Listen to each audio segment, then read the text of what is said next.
segment of the commemoration of the 150 years of the Civil War that occurred 150 years ago, beginning in 2011 of this year.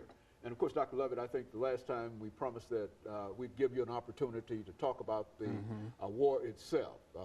As I think you've indicated earlier, that many of our young people are not familiar with some of the great events that occurred in that war between 1861 and 1865. And so perhaps during this next 8 minutes, you could sort of highlight some of those events and tell why the war itself was significant. Well, the war really begins with the election of Abraham Lincoln in November of 1860. And December of 1860, when the Electoral College confirmed that Lincoln was the winner, South Carolina called for slave states to leave the Union. And South Carolina, Mississippi, and about 4 of the states had left the Union by February 1861. And they met at Montgomery, Alabama, and formed a separate country, the Confederate States of America, and elected Jefferson Davis president in February, last of February 1861.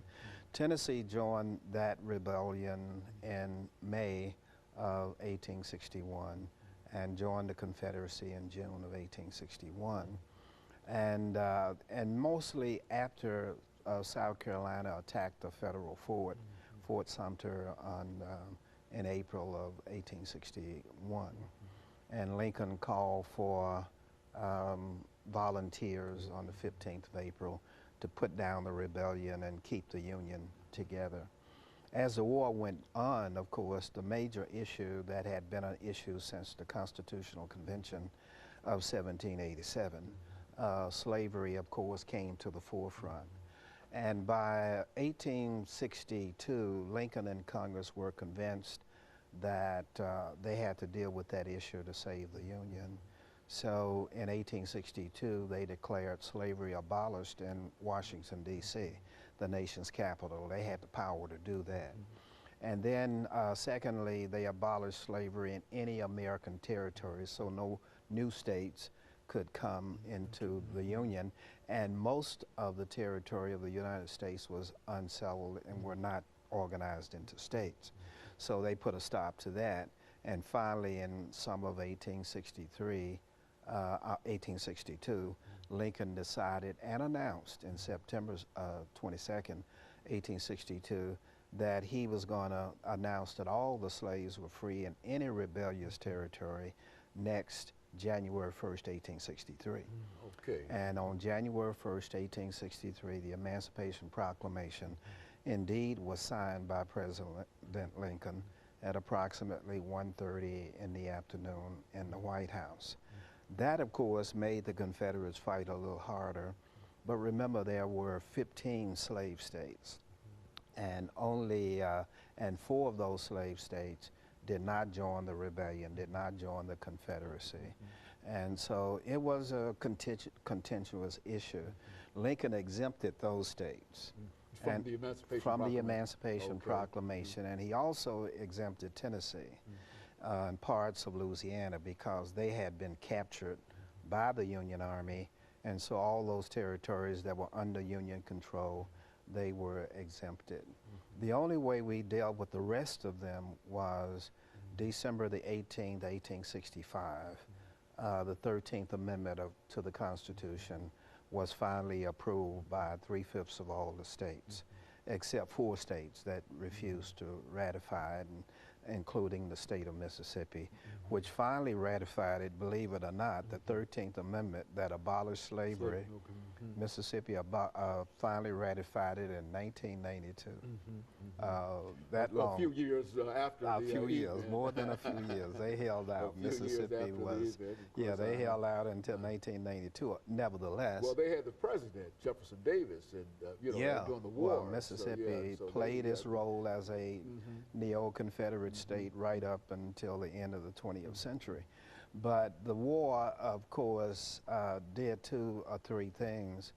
One, as Andrew Johnson of Tennessee, who succeeded Lincoln as president, said, it freed whites in the South as much as it freed blacks. Explain that. A lot of folks can't seem to understand that. Well, what Johnson was really saying is, when the war started, 1 million Southerners out of 8 million were very, very poor.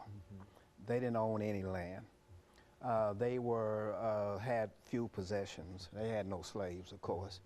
And so when the war ended, it forced a redistribution of the land in the South, whereas only 20% of the people in the South owned slaves. In Tennessee, for example, they owned 57% of the best land. So they were filthy rich.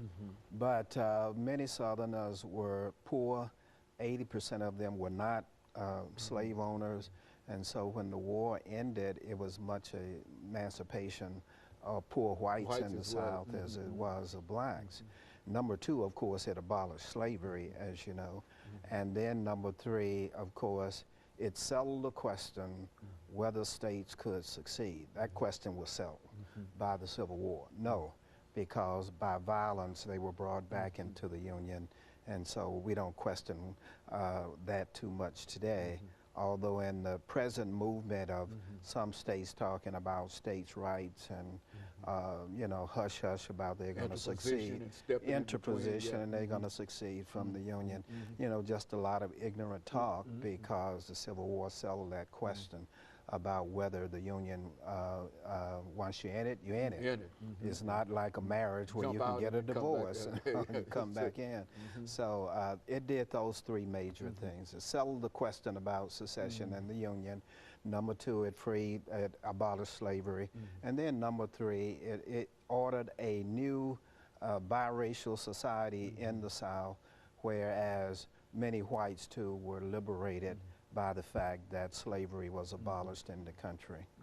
And so, Dr. Lovett, as we come up to this second commercial, we can really say that the Emancipation Proclamation, as you indicated, not only liberated Africans and eventually the 13th Amendment, not only, but it also liberated a large number of whites as well. That's correct. It was really a liberated movement throughout. But now, another thing that will happen in reference to this, when you talk about the commemoration, is to deal with those efforts on the part of some whites in the South to simply push Africans back into slavery and to deny some of the rights that they had received during the 13th, 14th, and 15th Amendment. Then we'll talk about the commemoration itself. Okay. Of course, we'll be back with our audience following this very, very short commercial break. Final segment of the show for today.